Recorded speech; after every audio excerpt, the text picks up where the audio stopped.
Yes, alright bwana mtazamaji wa Junior TV Online. Najua ni kipindi kirefu bado tulikuwa tujazungumzia masuala ambayo yanayopitikana Kongo, ambako kabisa imeipelekea amani ya Kongo kuyumba kwa 100%. Lakini sio Kongo nzima, especially hapa nazungumzia mikoa ya Kivu Kaskazini pamoja na Kivu ya Kusini. Na sasa bwana, ni habari nyasi, yani zile habari ambazo ni chanya.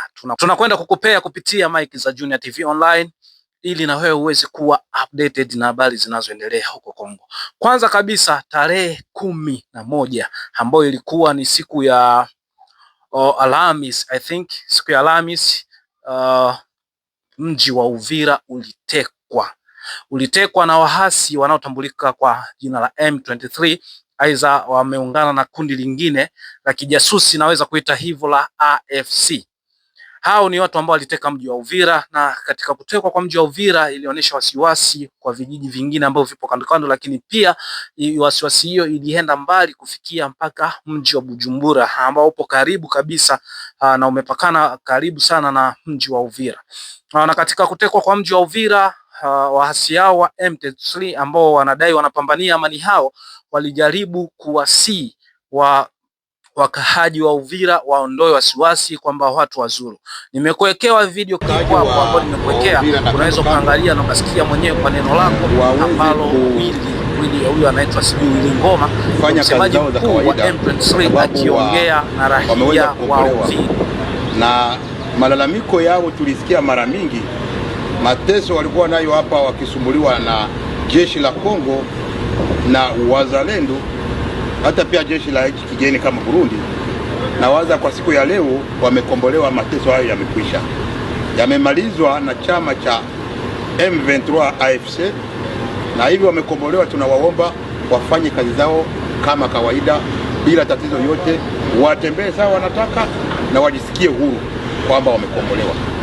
Na ya pili, naomba kwa hao wananchi pia vile vile, sababu wazalendo wamekaa hapa masiku za kutosha wakitumia silaha kinyume na sheria, naomba pia wakuwe na ile esprit ya denunciation, waseme kwamba hapa kuna mzalendo mwenye anayejifichika na anatumikisha silaha, ili tuweze kufanya nini, tuweze kuwachukua na kuweza kumaliza usalama uweze kurudia ndani ya mji wa Uvira.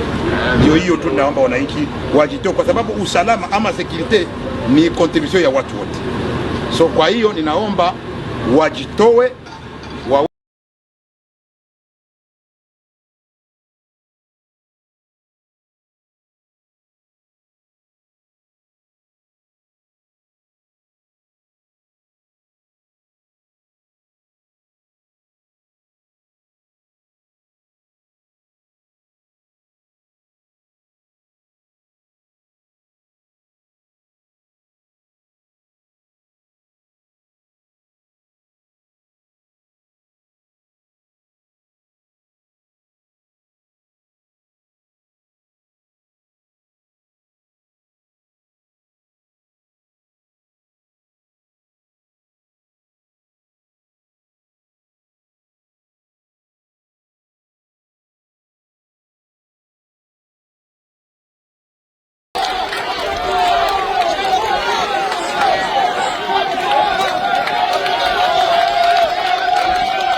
Yes bwana, hiyo ni klipu ambayo msemaji mkuu wa M23 alikuwa akiongea na vijana wa Uvira, akijaribu kuambia kwamba wamkatae rais wao ambao ni Mheshimiwa Felix Tshisekedi na waunge mkono M23 kwa yale ambayo anayokwenda kufanya.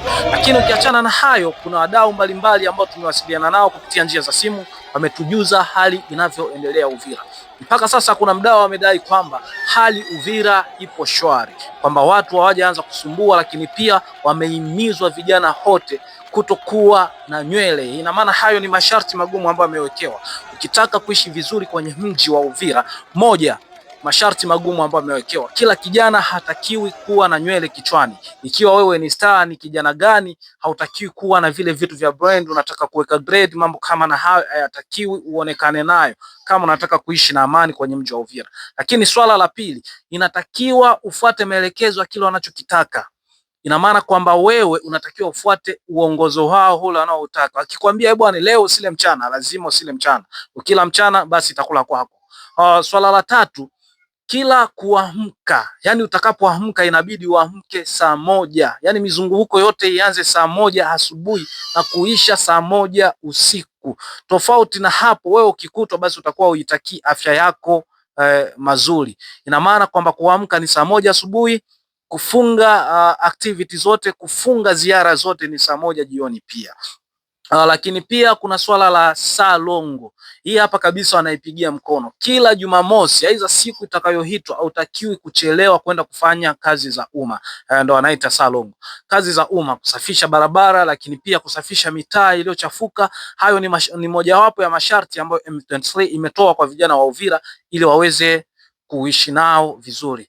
Lakini pia kuna wadau mbalimbali ambao wametia neno baada ya mji wa Uvira kutekwa. Moja wapo kabisa ni rais wa mji wa Burundi. Rais wa Burundi yeye ambaye amezungumzia tukio la mji wa Uvira kutekwa, ametupa neno moja kwa moja kwa Trump. Ikumbukwe kwamba ni siku kadhaa baada ya rais wa Kongo Felix Tshisekedi pamoja na rais wa Rwanda Paul Kagame kutoka kwenda kufanya saini za makubaliano kwa Trump, Marekani. Walienda kufanya makubaliano ya amani kwamba vita isitishwe na iwepo amani. So baada ya siku kadhaa wao kurejea, vita ilipamba moto na iliingia mpaka mji wa Uvira kushikwe. Na hapo Evariste Ndayishimiye ambaye ni mheshimiwa anayekalia kiti cha urais nchini Burundi ametupa dongo kwa Donald Trump kwamba hichi ni kitendo cha aibu na kimemwaibisha Trump baada ya Uvira kushikwa, ingali wao walifanya makubaliano ya amani mbele ya Trump, kwamba hii ni aibu kwa Trump. So hicho kitu kipo hivyo, na tayari mwenyewe unaweza ukatuambia kwa maoni yako, wewe unaonaje swala la mikataba ya amani kufanyika, lakini pia watu kuvamia mji kama vile Uvira ambao ulikuwa sasa hivi ni mji mkuu wa mkoa wa Kivu Kusini, ambao tayari ulikuwa ni mji mkuu, imepelekea gavana wa mkoa huu kukimbia, na mpaka sasa hivi makao makuu hao wanaweza kusema mji mkuu wa mkoa wa Kivu ya Kusini umehamia Baraka. Lakini pia Baraka penyewe panaonekana hali ambayo yasintofahamu, maana tangu juzi risasi zinalia mpaka sasa hivi. Wadau wetu ambao wapo Baraka wametujuza kupitia njia ya simu kwamba watu wanafunga virago, wanakimbia, wengine wanatafuta njia za kuja Tanzania, wengine wanatafuta njia za kwenda Kalemi, wengine wanatafuta njia za kwenda popote pale watakapopata amani. Hiyo imetokana kwamba wasiwasi umejawa mkubwa baada ya Uvira kushikwa bila kupigana au bila kuwepo na vurugu zozote zile. Ina maana Uvira imeshikwa kimya kimya. Huenda hali hiyo pia inaweza katokea Baraka, ndio sababu ya watu wengi wanakuwa wanataka kuondoka, na wengi kabisa mpaka sasa hivi wanakimbia mji wa Baraka. Kupitia njia za mawasiliano nitakuwekea picha ambazo zinazidi kusambaa mitandaoni, lakini pia ambazo tumepata kutoka kwa wadau wetu ambao wapo Baraka, wanavyoonyesha jinsi gani watu wanakimbia, lakini pia hali jinsi ilivyo haina utulivu. Mdau mmoja anadai kwamba kwa Baraka sasa hivi hakuna kinachoendelea, watu hawafungui maduka, soko haziendi kama kawaida. Lakini pia kitu kinachonishangaza zaidi ni baada ya kusikia kwamba usafiri umepanda bei maradufu. Sehemu ambayo ilitakiwa kulipia 2,000 sasa hivi utahombwa 20,000. Hiyo ni changamoto ambayo M23 imeleta mpaka wasiwasi kule Baraka, lakini pia imepelekea familia nyingi kukwama, kushindwa kutoka kwenye mji wa Baraka na kufikiria labda kukimbia kutokana kwamba nauli zimekuwa kubwa. Na mdau mmoja ambaye alinishuhudia tukio lake, maana mambo haya yanaanza yalikuwa Uvira lakini ni mkaji wa Baraka, ilimbidi atembee kilomita 90. Inakadiriwa Uvira Baraka kuna kilomita 90. So ilimbidi atembee kwa mguu ndani ya siku 2 ili afike Baraka kwa ajili ya kuokoa maisha yake. Lakini pia alipofika Baraka ilikuwa bado hali ni ile ile. So mdau, wewe na mfuatiliaji wa Junior TV Online, habari unayo, unawezekana labda na ndugu yako Baraka, una ndugu sehemu ambazo imekumbwa na janga la vita, basi bwana, muangalie kwa jicho la tatu, na pia uangalie tukio hilo kwa jicho la tatu, kwa sababu ndugu zetu wale ambao wapo Kongo sasa hivi wanatuhitaji sisi msaada. Tuwapazie sauti, lakini pia isiwe tu msaada wa kuwapazia sauti, tunaweza tukawachangiza chochote kile ili waweze kujikwamua katika janga hili la vita. Ni letu sote, kwa maana wale kule ni ndugu zetu. Na hiyo ni habari kamili kutoka Junior TV Online ambayo umeipata kutoka kwa wadau ambao wapo Kongo, lakini pia wadau wapo sehemu mbalimbali, lakini pia umepata mambo mengine mengi kutoka kwa watu ambao wametia comment kwa marahisi wa Afrika, lakini watu wengine walio karibu kabisa na mambo yanayoendelea katika miji ya Kongo, DRC Kongo, especially mkoa wa Kivu Kaskazini pamoja na Kivu Kusini.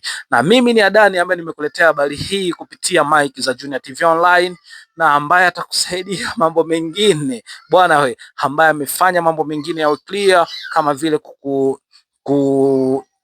kurecord sauti na mambo mengine kuyaweka sawa kabisa, ni Director Mo, mtu wangu wa kazi ambaye anakwenda naye popote. Unaponisikia mimi basi na shine, au basi nikiwa ninang'aa kwenye mic, lakini pia niking'aa kwenye image, basi ni kazi ya Director Mo, Director Mo I mean. Kama wewe ulikuwa bado hujasubscribe kwenye channel yetu, basi usisahau kusubscribe kwa ajili ya kupata taarifa zingine zaidi na zaidi zinazopita hapa Junior TV Online. Mimi ni Adani, mpaka hapo sina la ziada. Kikubwa tu ni kusii wewe mdau wa TV yetu usishindwe kutufuatilia pale ambapo unakuwa na uhitaji wetu. Bye bye. Ili kupata habari moto moto na mpya kila siku, basi ungana nasi kupitia Junior TV Online. Kubwa kwa wote.